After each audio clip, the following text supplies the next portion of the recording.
हज़रत दाऊद की कौम के 70,000 अफराद समंदर किनारे ईला नामी बस्ती में रहा करते थे।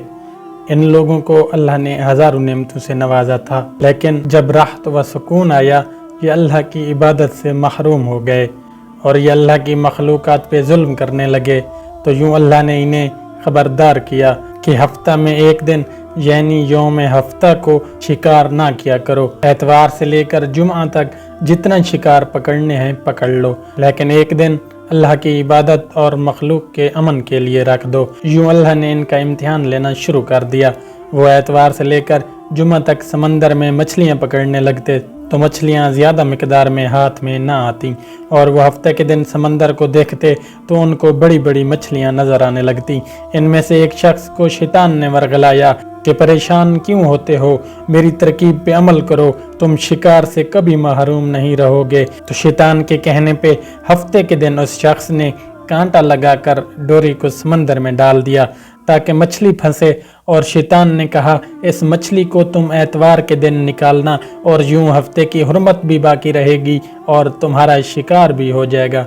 बस शैतान की बताई गई तरकीब के मुताबिक हफ्ते के दिन मछली फंसी रहती और ये एतवार के दिन निकालता और खाता। जब आसपास के लोगों ने पूछा तो उनको भी ये तरकीब बताने लगा, और यूं इस कौम के कुछ लोग हफ्ते के दिन मछली पकड़ने के लिए जाल फेंकते और एतवार के दिन को निकालते, और कुछ ने तो समंदर से नालियां बना के छोटे छोटे तालाब बना दिए ताकि हफ्ते के दिन जैसे ही मछलियां यहाँ से गुजरें ताकि तालाब में फंस जाएं और हम एतवार के दिन इन मछलियों को निकाल के पका के खाएंगे।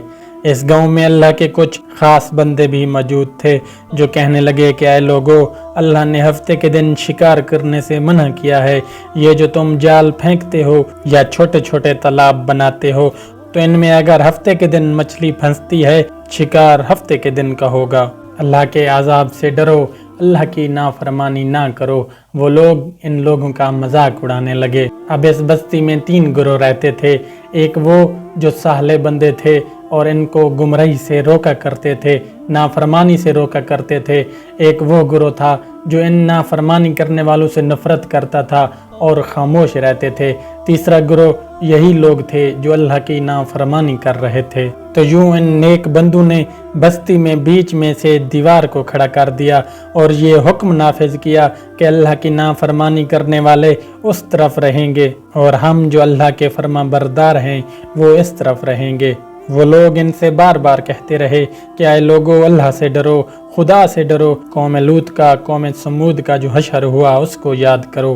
अल्लाह की नाफरमानी ना करो वरना तुम पे भी कोई आज़ाब आएगा। और अल्लाह के नाफरमान जिनकी तादाद तकरीबन 12,000 थी हंसते रहे और कहते रहे ये तो सब किताबी बातें हैं। बस जैसे ही वो 2 गिरोह 2 हिस्सों में तकसीम हो गए, एक वो जो अल्लाह के फरमा बरदार बंदे थे दीवार की उस तरफ थे, और दूसरे वो जो नाफरमान थे वो दीवार की दूसरी तरफ थे। वो नाफरमान पूरी रात हंसते रहे, मजाक उड़ाते रहे। अल्लाह के ख़ास बंदे पूरी रात अल्लाह से माफ़ी मांगते रहे। जैसे ही सुबह हुई, खुदा का एक साहले बंदा उठा। उसने महसूस किया कि दीवार की उस तरफ से किसी इंसान की आवाज़ नहीं आ रही।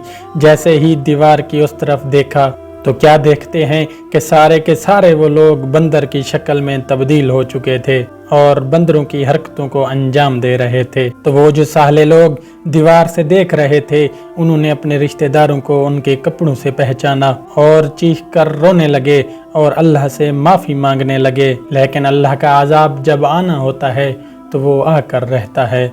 बेशक अल्लाह उन लोगों को पसंद नहीं करता जो अल्लाह की नाफरमानी करते हैं। दुआ है कि खुदावंद मुताल हमें सिराते मुस्तकीम पर चलने की तौफीक अता फरमाए।